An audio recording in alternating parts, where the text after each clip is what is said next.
Good evening, viewers. Good evening, Colonel Roy. A very warm and hearty welcome to the Mitra Scientific Webinar on the subject of prevention of transfusion-transmitted infections, a practical approach.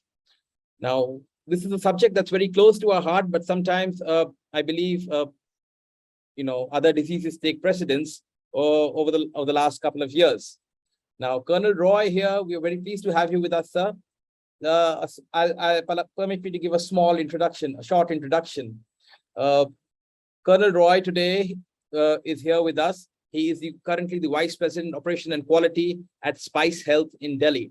Spice Health is one of the prime providers of COVID PCR tests, especially the ones that you would have all seen at the airports. Colonel Roy, as his rank suggests, has been with the Armed Forces, and has over close to 30 years, if I'm not wrong, of medical experience.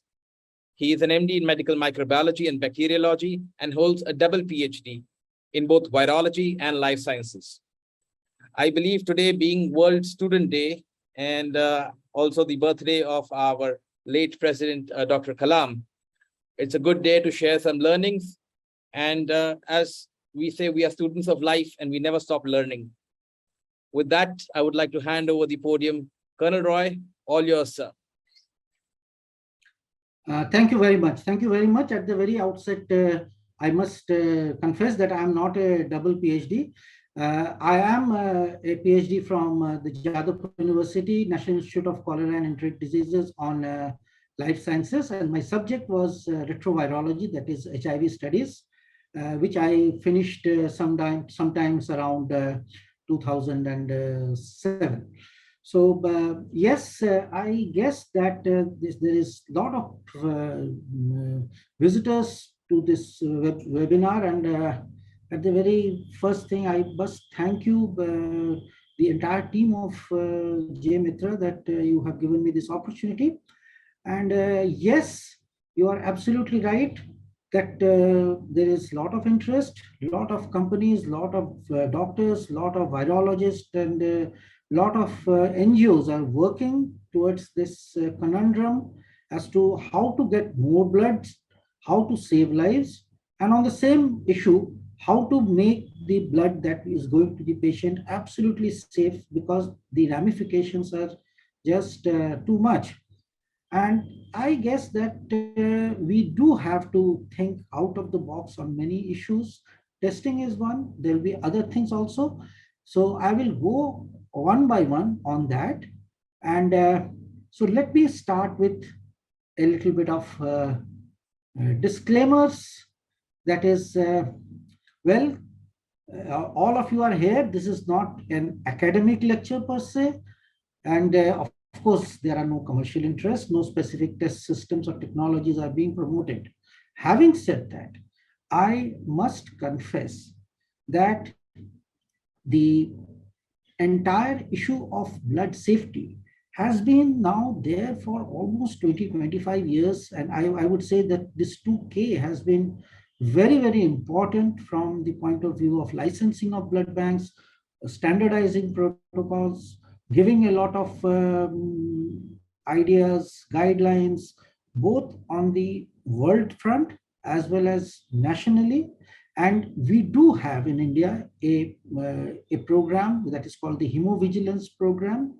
So we are part of it, we are aware, but then we do face a lot of challenges.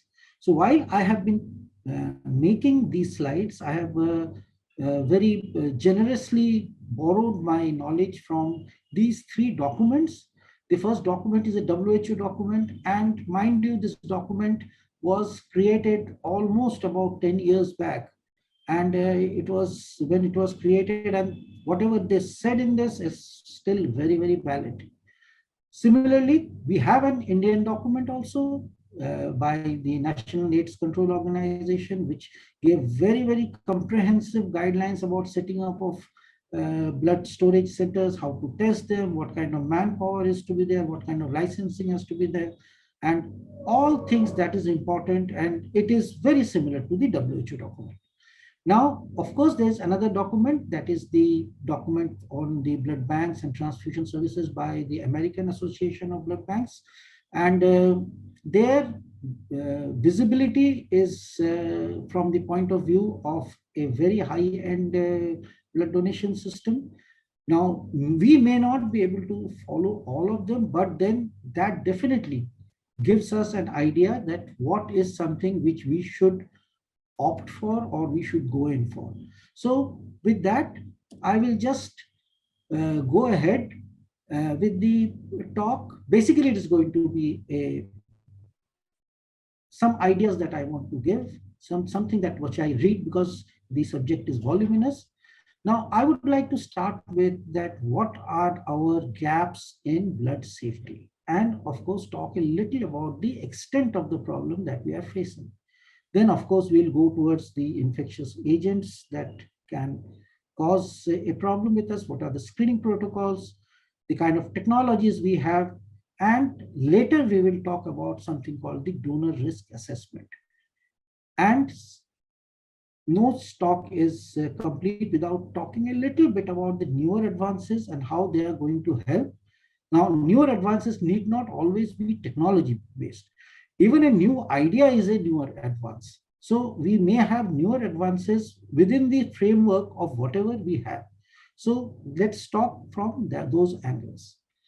Now, WHO has always raised certain concerns that there is a lot of gap in blood transfusion safety. So whatever blood we are giving to our people, whether that is safe, whether that is free from infection, whether that is not causing any untoward reaction, not only infectious diseases, things like GVHDs and various other immunological reactions, etc. So the first thing that WHO basically says is that we are still grappling with the unavailability of timely and safe blood transfusion to people who require the maximum.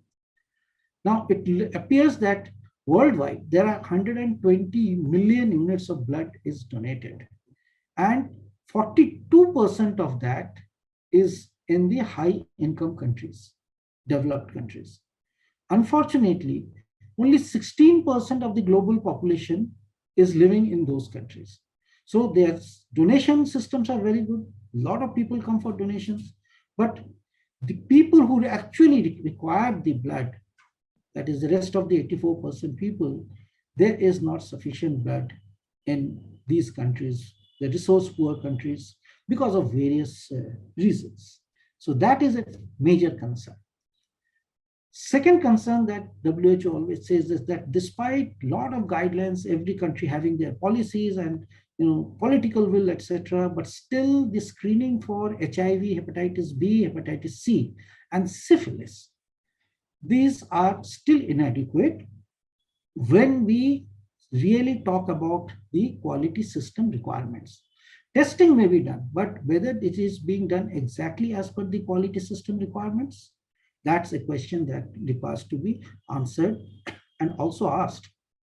Now, these things can happen because of the supply and quality of the testing kits, especially in the low-income areas. There are multiple issues in the supply front, in the quality front, in storage front. India is a very, very hot country. And these are things that even if initially the kit was exceptionally good, but by the time it reaches the lab, there may be some issues with its stability, etc. Now, we must remember one thing, that these expenses needs to be done. Our quality systems have to be made well, because if a person gets a transfusion transmitted infection, for say, let's say, imagine that a person gets hepatitis C. Now, first and foremost, he gets ill. Secondly, his blood cannot be used. And thirdly, it is a chronic disease. And almost for a long time, he will be getting treatment from a already resource crunch situation. So healthcare system infrastructure is going to be affected very poorly. Now, we have seen that, for example, patients who are on frequent transfusion or on long-term hemodialysis, despite all testings, do turn out to be HCV positive after a certain period of time. And that's a major issue. So those are the things where we have to relook at our testing systems, the quality of the testing systems, newer technologies, and of course, something else also. Now, when we talk about the screening quality, the statistics are quite frightening. It says that almost 100% of the donations in the high income countries or in the upper middle income countries are absolutely done as per the quality standards prescribed. But the moment it comes down to lower middle income countries or low income countries, this screening quality really takes a dip, and it's a significant dip. I mean, by 17% to almost 25%. So that means 25% of our blood screening is suspect. So that is a major issue. These are the data supplied by WHO. So once we have these concerns in our mind, so again, we go back to the same agency and find out that what are the infectious agents that WHO feels can be transmitted through blood transfusion or component transfusion. So here is the list. So you can see it's a big list. Not only it has got the first one that I have highlighted, and which is the HIV, HBV, and HCV, malaria and syphilis. So these are the 5 tests that we are doing. But what about the rest of it? The one that has been italicized and put in yellow. These are very much prevalent in our setup. I mean, we do have hepatitis A, we do have hepatitis E, we have herpes, we have dengue, we have chikungunya, we do have chickenpox, we do have influenza, we have leishmaniasis, we have Salmonella, Campylobacter, tuberculosis, rickettsia, everything is there with us. And all these illnesses can be transmitted through blood transfusion.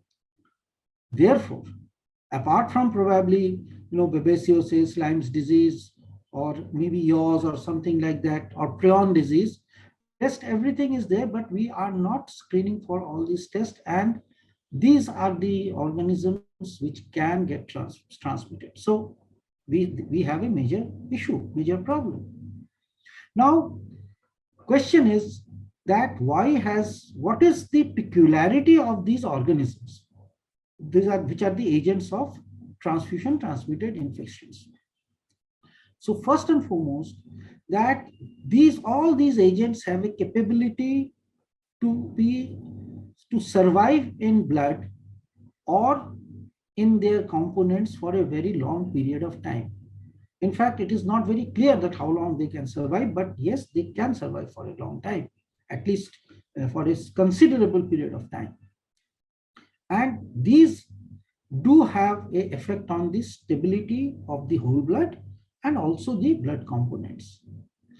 Unfortunately, once these blood groups, blood components or units are transfused to a patient, the person develops these infections, especially the clinical signs, symptoms arise after a fairly long period of time. It's not immediate.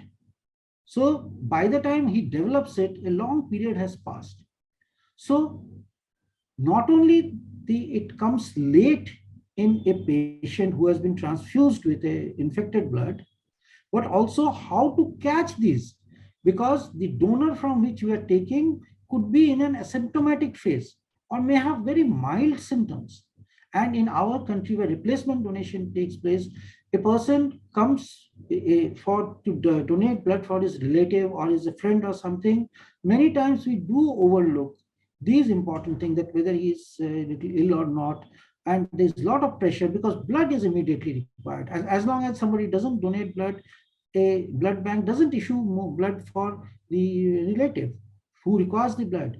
And now we will never, nobody really recommends a single donor, some single unit or something. It's 3 to 4 units, 2 to 3 units minimum, or it could be at least 5 to 6, 7 plasma, fresh frozen plasma. So a patient who is donating blood, many times he does not undergo all the features required for a proper donor selection. So these are the problems. Once we have these problems in mind, now let us see that whether this is actually affecting our country and the rest of the world or not. Here, this is a statistics which is showing HIV, hepatitis B, hepatitis C, and syphilis. In high-income countries, the prevalence is in the blood donation is really low. For example, for HIV, it is 0.002%. Compared to that, in low-income countries, it is 0.7%. So what does it mean? It means that if there are 1,000 people, out of that, 7 could be infected with HIV. It is more with, say, hepatitis B. In low-income countries, it's almost up to 2.8%. That means almost 3%. That means out of 100 people, 3 will be infected. If you take out of 1,000, it would be 30. So you can clearly see that the moment we leave the high-income and upper-middle-income countries, the prevalence of these illnesses increases many folds. It increases by almost hundreds. So that has made WHO to raise the concern that as per the requirement of the quality testing, we are probably not screening the blood units as per the quality requirements, or we are not selecting our donors with lot of caution. Now, of course, this being a laboratory person, I would always be interested in screening protocols, because screening tests are something which needs to be done. And that is something which is within our resources and hands. We have our laboratories, we have our equipments. So despite WHO having all these infectious agents, they have still given a testing recommendation saying that the mandatory testing must be done for HIV-1 and HIV-2 by either doing an HIV antibody test, or better, by using a combination of HIV antigen and antibody, which we nowadays call the 4th generation test. That is both P24 and the antibodies are detected.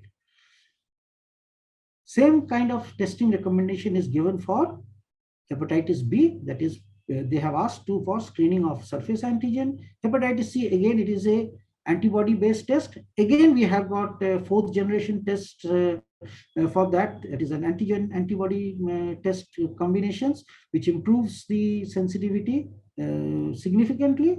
And then syphilis is there. So out of these 4, it becomes mandatory for everybody. Plus the other infectious agents which are there, WHO has recommended that each government, each nation has to make a policy and introduce into that whatever test they want to do for that. For example, we have got malaria. In certain other countries, they have trypanosomiasis, Chagas disease. So these are the things that depends on the government to government and nation to nation, whatever prevalence is more existing. So those plannings and policies are with the government, because they have the data to know that what is the immediate requirement. The testing technologies, as we have just said, are very simple. I'm not going to go too much into detail on it, simply because that all of you who are listening to this are already aware, not for the last 1 or 2 years, but maybe for the last 20-25 years, because there has been a lot of work done. But for your benefit, let's discuss a few things one by one. Now, as far as one has to, I would again reiterate this point that screening test for blood transfusion and doing a similar test for diagnosis of a disease are 2 different things. It may appear to be a little contrary, but the thing is this, that when we are screening blood, we are ensuring that this blood should be free from these 4 or 5 infections, and under no circumstances this should go to the patient. So we, in these circumstances, require test platforms and test technologies that has got a very high sensitivity. And we don't mind that while we are testing so many blood units, in case there are a few false positives also, that means they are actually not positive, but they have been found to be positive, still that can be accepted because they can be then put through supplemental tests. But under no circumstance, a person who is harboring an infection, our test should not be missing them. That is very, very important. So as far as transfusion services are concerned, our aim is always to have tests that are quick, rapid. Rapid means I'm not talking about the card test. I'm saying that it can be done, the time taken can be lesser, but they have to have very high sensitivity. To an extent that WHO had said that for these infections, they prefer the technological platforms of a sensitivity of almost 99.5%. So that is what is the requirement. So of course, if any test has got a sensitivity that high, that's suitable. So we can identify an organism in the blood donation or the component through direct detection, or we can use serology. For serology, we usually still use the antibody test, or for certain diseases like hepatitis and all, we use the antigen moiety detection. But we are using the antigen antibody fourth generation test in a large manner, which is a important step, and we must actually uh, ask people to consider this, because this definitely improves the sensitivity and reduces mischances of transmitting diseases. And of course, we are always getting certain newer technologies. So when it comes to serology, which is the common thing that we do in our blood banks or in our labs, so we do have the rapid tests. Now, rapid tests, the lateral flow test, flow through technologies, ICTs, etc. But then in our country, we generally tend to believe that the ELISA platform is the better platform, and most of them, government has also said that ELISA platform is a better test because that is the requirement. However, in certain conditions where the time is a major factor, especially under major requirements of blood, for example, if there is a soldier, in a place where, the blood bank is not licensed, but he has to be given blood, especially in remote areas and all. So there is a provision of doing a rapid test and transfusing the blood in good faith. Apart from that, we now have large number of technological platforms which are working with CMIA and CLIA. So these are also very good. They also have the fourth generation tests. So that is something that can be done. However, the only problem is that these are bigger machines, more expensive machines. These are difficult to be placed in a smaller blood bank. Then it doesn't become very cost effective. Apart from that, molecular methods had been propounded a lot of time. I myself also worked on that, especially on NAT, various kinds of PCR. Now we also have the LAMP technology. So these are the things that is coming up, and it has been found to be good. Minipool NAT has been found to be good. Just people have done these experiments and studies long time back, and but then there are problems that these are expensive tests. So as of now, ELISA still remains a very good test, but there is always a scope for improving the generation of the testing platform that is there. A newer technology has come called the pathogen reduction technique. Here, a technique is used, a technology used which further reduces the chances of pathogen on a blood or a component which is already pathogen reduced by way of, say, leukodepletion or irradiation, etc. So this I will talk to you at the end, because just mention about it. So these are the technologies that are available with us. Now, I would like to place before you three publications which I was part of it. If you see the first one, you will see that way back in 2009, actually, I had screened almost 10,000 units of blood using a fourth generation antigen antibody based ELISA test. And that is the time that people were not using that. They had just come, they were horribly expensive. For HIV, we could not afford it for HCV. And this, and we were able to detect 2 cases, which we missed by the normal antibody test, but we were able to catch by the antigen antibody 4th generation test. So this was published in a paper. Similarly, another paper that was published was that people who were on long-term hemodialysis, lot of people out of that, almost 35, 36 people out of 250 that we found had turned out to be HCV positive. And these could be actually ascribed to multiple transfusions, multiple hemodialysis, percutaneous fistula formations. And these was also then published. So this is also a very important one.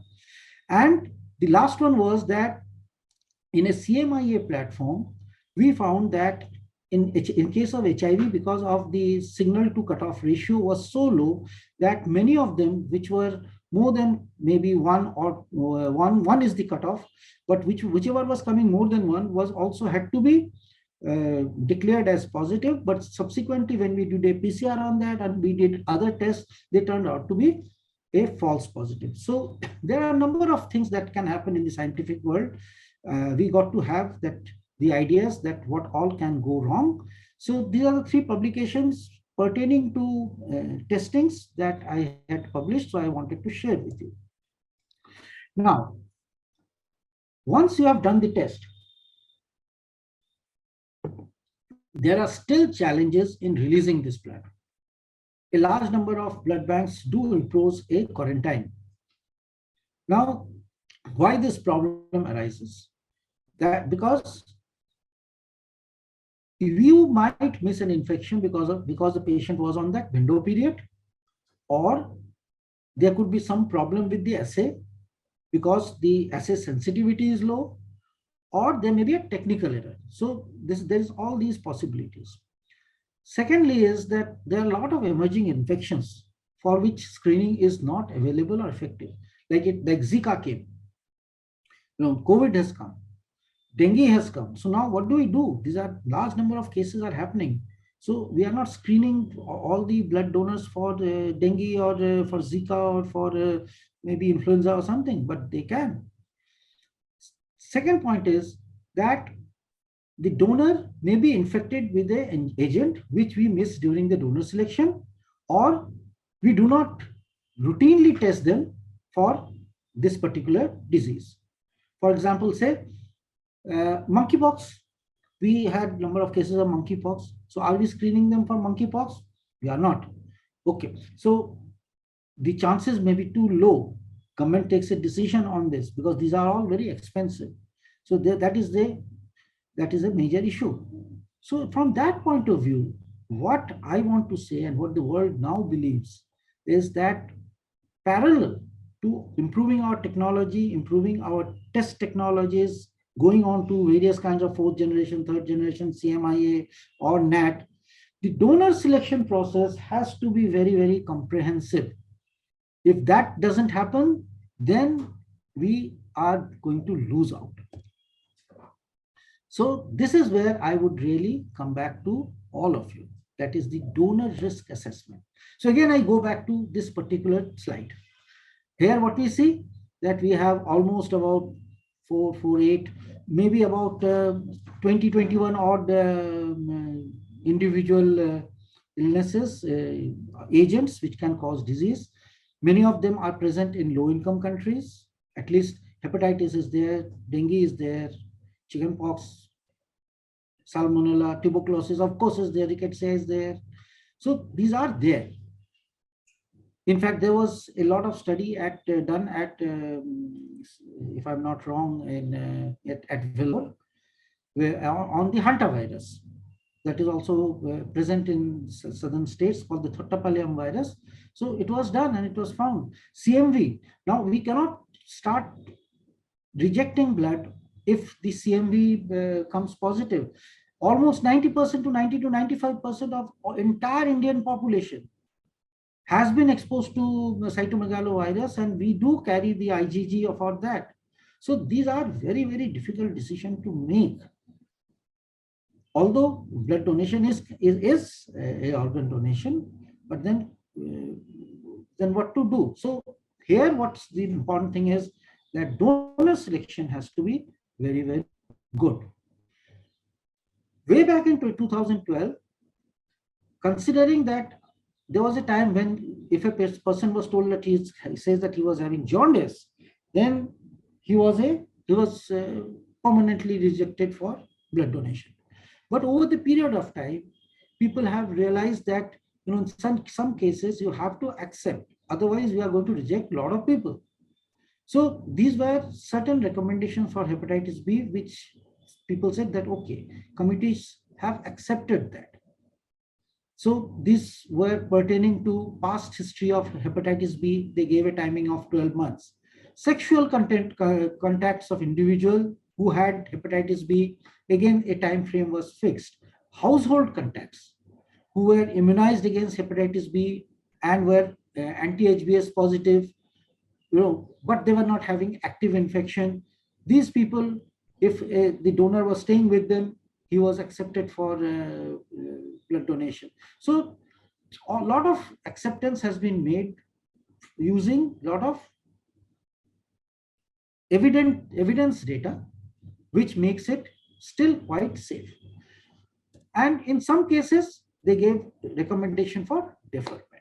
Now, when it came for deferment, so these were pertaining to whether there was an active HBV infection, current sexual and household contacts, formal sexual contacts, former household contacts, health workers. Now, please tell me, all of you are dealing with blood banks, etc.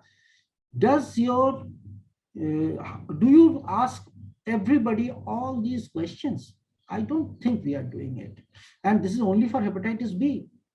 If you go through the document of WHO, for everything, even for chikungunya, even for dengue, there are clear-cut guidelines that when we should try and defer, or we should at least not take that blood. But it is difficult to manage because of manpower crisis, requirement of the blood, etc. Similarly, for HCV, now WHO has recommended that household contacts of individuals who has HCV infection is acceptable. But deferment is recommended for current sexual contacts who had past HCV infection, or former sexual contacts of individual with HCV infection. Deferment is required. But then we all feel that, okay, if you that way, probably we are going to defer every person. But maybe that is required, and unless the entire entire health scenario in our country improves, we will still continue to get a lot of blood where the donor selection will not be proper. We'll only depend on the testing, which can miss a lot of infections. Right. Similarly, there are recommendations for HIV also, which you all know because you must be reading all those documents because they are old documents. Now, recently there were some recommendations for COVID-19 also. So again, the thing came up that so many people have become positive for COVID. So many people are having the antibodies. So now there was a guideline from MOHFW, Ministry of Health and Family Welfare. So any person having infection was deferred for 28 days. People who had history of travel or history of contact or recovery from illness, there was a phase of over 28 days. But then it was up to the person who was interviewing and asking, also doing a clinical examination to actually take the blood or not. So these are the things which I thought that I will share with you because these were very, very important. I have not specifically gone into details of all the tests and all its good points, bad points, etc. simply because that blood safety is such an old subject. You all know that, so I'm not gone into that. But I would like to talk to you just a little about a particular platform that has come, which is called the Intercept blood system that has now been FDA approved. So what happens is this it really focuses on the pathogen reduction in apheresis platelet components, that is the single donor platelets, SDPs, etc. So as you know that nowadays platelet requirements have gone up hugely. Any person who has got reduction in platelets, whether it is because of dengue, whether it's dengue hemorrhagic shock, or because of bone marrow transplants, or say because of oncological problems. So platelets are now being given very regularly, very frequently, and the same donor gives it very regular. I mean, it's not like that he has to wait for 3 months or so, or 120 days. He can give it within 7 to 10 days again. So in these conditions, this particular machine is useful. So what happens in this is that first and foremost, when you make the platelets, it is already pathogen reduced by way of multiple filters at various levels. People who are using apheresis platforms like Haemonetics or Baxter or other platforms like Fresenius, Cavi, etc., Cope, Spectra, etc., you are all aware of that. Now, what happens is the moment the blood component is taken, is collected, immediately what happens that this particular system is used on that, so to reduce the pathogens further. So in this, they use a chemical agent that is called the amotocillin, and this amotocillin is activated by UV ultraviolet A light, and this chemical then binds to the DNA. Now, once it binds to the DNA, remember the red cells do not have nucleus, so viruses cannot multiply in that. And in platelets, there are no red cells, but there could be some leukocytes still present. Despite leukodepletion, some leukocytes may still be present.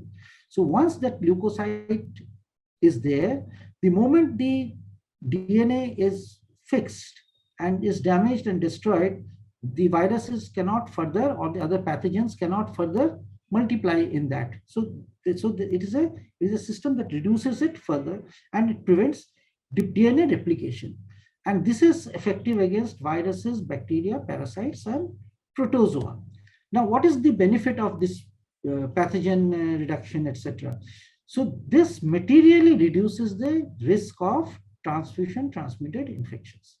And sometimes, as per the FDA, it says that it also eliminates the need for serologic testing of CMV and production of CMV reduced risk components, because CMV is an important thing. I don't know whether the CMV thing will work in India or not, because we are all at some point of time being exposed to CMV.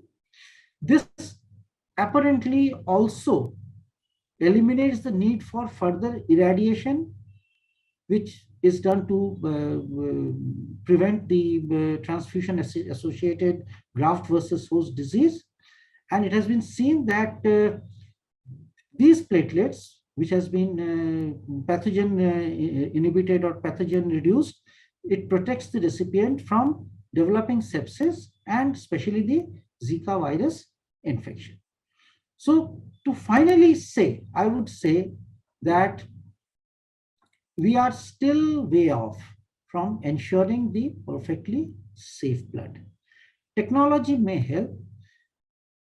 We all sit down, do a good donor selection, select our testing platforms well, use technology, use the better available kits.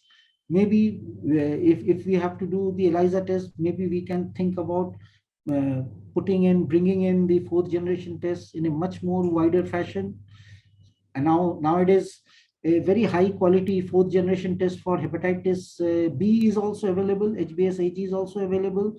So all these things will at least make in our country the system of transfusion transmitted infection screening much better. Having said that, we have to do these things, and we have to really, in a comprehensive manner and in a focused manner, find out that how we can ensure the best donor selection. That would be the key. Well, that's all from me.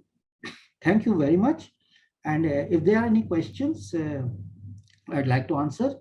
And I'm really thankful to you all that you were there, you listened to me with a lot of interest.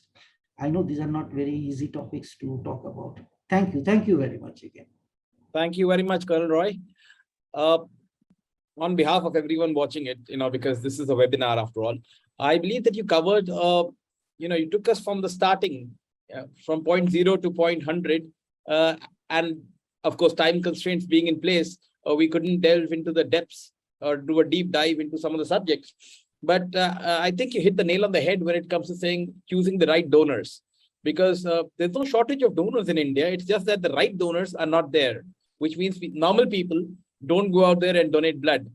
I have been in diagnostics for 16 years now, sir, and I've seen that there are incidences of paid donors, people going in for repeated transfusions, repeated blood donations, for sometimes for a commercial benefit as well, and that certainly contaminates the pool of blood sample, available blood which is available for donation.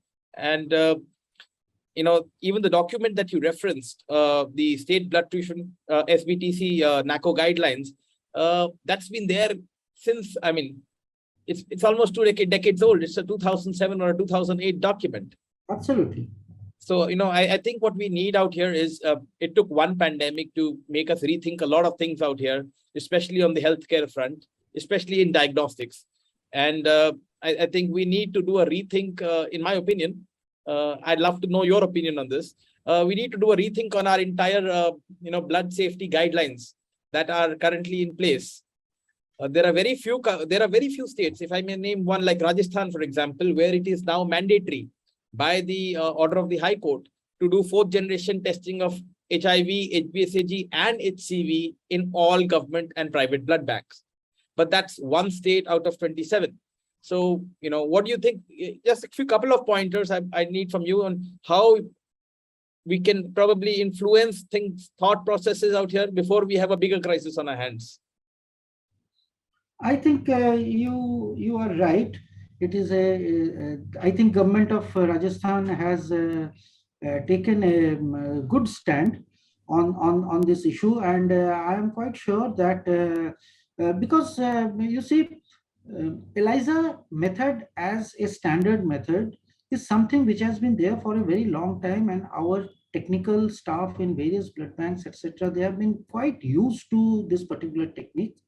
And a 4th generation ELISA test is not something which has got extra steps or extra training or something like that. It's like a 3rd generation test. Only thing is that the chemicals and the antigen, etc., the antibodies are different.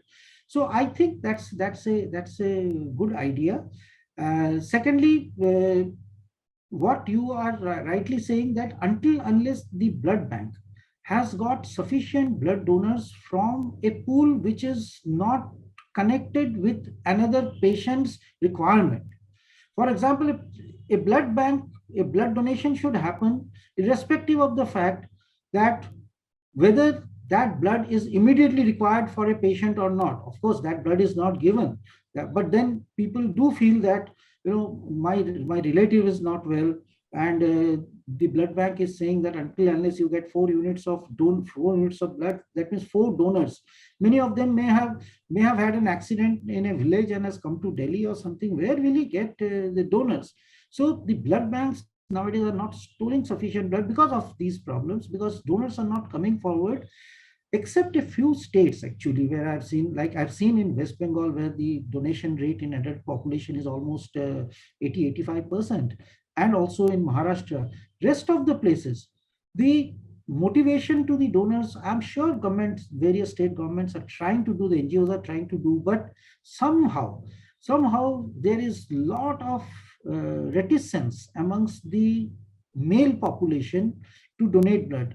I have been in multiple blood banks, and I have seen that at the end of the day, it is the mother who donates, it's the sister who donates, it's the wife who donates, it's the daughter who donates.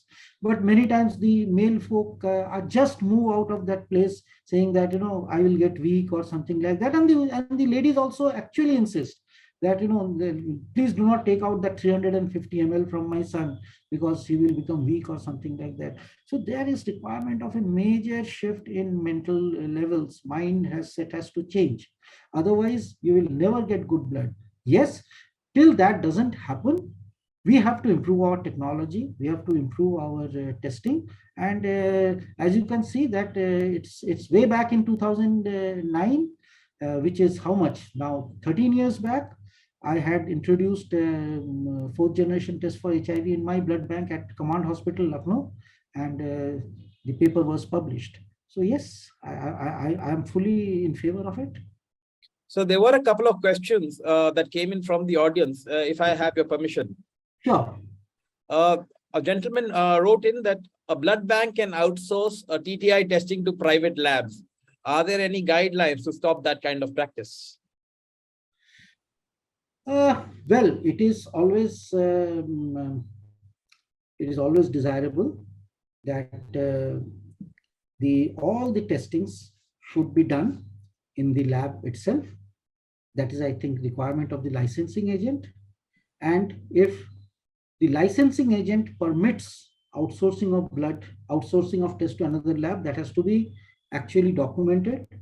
And if it is not documented, and if it is done despite that, in that case, the mandate of the licensing authority is not being fulfilled, this can be a major problem. That being said, sir, another question that came in. I think. Yeah. The last technology that you talked about, sir, was the pathogen reduction, which is based on the photochemical treatment. Will it be used, which will be used for platelets? This is subsequent to the regular testing, correct? This is subsequent to regular testing. See, what happens is if you I mean, people who are aware of the apheresis processes. Now there are apheresis is done for various things, and there is plasmapheresis, there is platelet apheresis, etc. So in a hospital per se, the apheresis machine is commonly used in various ICUs, etc., for plasmapheresis and for the platelets. Now, before doing that, now plasmapheresis is done on a patient, but apheresis of platelets is kind of a collection of concentrated single donor platelets from one donor. So before this is done, before the patient is put for the apheresis, which is a very expensive process because and it's a machine oriented thing, requires high technology, etc. The donor itself is screened before putting the patient for platelet apheresis. So before platelets are scavenged from the patient, he is tested. He is tested through the routine things, and in these conditions, many times, rapid tests are done. But then one can also do ELISA tests also. But yes, the tests are done prior to the platelet apheresis on the donor. And so, once and during that platelet apheresis, there are multiple filters, etc., leukodepletion filters, etc., which reduces the number of cells. No, RBCs are also reduced by various log methods, log levels. So number of cells are very less. So they are already leukodepleted. And on that, whatever is accidentally still there, on that, this particular chemical is used with UV rays, and the DNA is fixed, and so that there is no further DNA replication. If there is going to be no DNA replication, there is going to be no viral replication or any pathogen replication at all. So this is the principle behind it. I was particularly impressed with the thought that you put forward, sir, that the blood should be kept in storage for some time before being actually disbursed, because that is something that I know it doesn't happen in most cases. It doesn't happen. I'll tell you that now the concept of quarantine, that is releasing the blood after proper tests, etc., so that it is 7 to 8 days old, has taken roots in a big manner. But even about a similar time to 2006, 2000, in the 2000, I always used to face problem from the doctors, surgeons, etc., who used to demand for fresh blood. Now, one is fresh blood and one was single unit donations. So whenever we ask them that, why do you want fresh blood? So they obviously, the answer used to be that fresh blood has a lot of clotting factors, etc. So that will help a person who is bleeding. So we had to really try and explain to them that this doesn't happen. First and foremost, 1 or 2 units of blood doesn't provide that much of clotting factors. so that it can actually improve the clotting, the platelets, or vitamin, or various factors like factor 8 and 1 Willebrand's factor or all. And if you want really factor 8 or something like that, this should be harvested separately. So first thing, we try to tell them that this is not happening. And secondly, what I started doing was that, yes, I never gave anybody fresh blood, because it is documented that if the blood is kept in storage, even if there are some viruses like hepatitis B or C into that, accidentally, the level of detection of the kits are not good. Now, of course, sensitivity has increased. That time it was not that much. So they will probably further deplete and further deteriorate in about 7 to 8 days time. So that's how I had started the process of quarantine, and never give a fresh blood because with fresh blood, you can also start the process of transfusion-transmitted infections. Sir, are there any facilities that you have observed in India where pathogen inactivation is being done? Because it's a relatively new technique. I am not sure. Maybe somebody who's working in AIMS or something can tell about that. We haven't, because in my experience, I haven't seen it as yet. Yeah. So this is a recent technology, intercept system. This has now been recommended by the American Association of Blood Banks, of course, but this is, as of now, it appears only focused towards the platelet pheresis or the collected platelets. All right. Thank you very much for your time, sir. It's been a complete pleasure listening to you. And we look forward to doing more such webinars, informative webinars with your assistance and your presence, sir. Please allow me to present you with a little digital certificate of our appreciation for now. One of our managers will be in touch with you, and they will deliver the hard copy, the framed certificate, very shortly, preferably before Diwali. But otherwise, in the meantime, in the era of social distancing, sir, please accept this little certificate of appreciation from our end, sir. Thank you, Dr. Roy. Thank you very much, sir. And thank you, everybody, for attending this webinar on TTI. Wish you all a very happy Diwali, and we will see you in our next webinar after Diwali. Thank you. Yes, thank you very much. Thank you very much. It was a pleasure. It was a pleasure.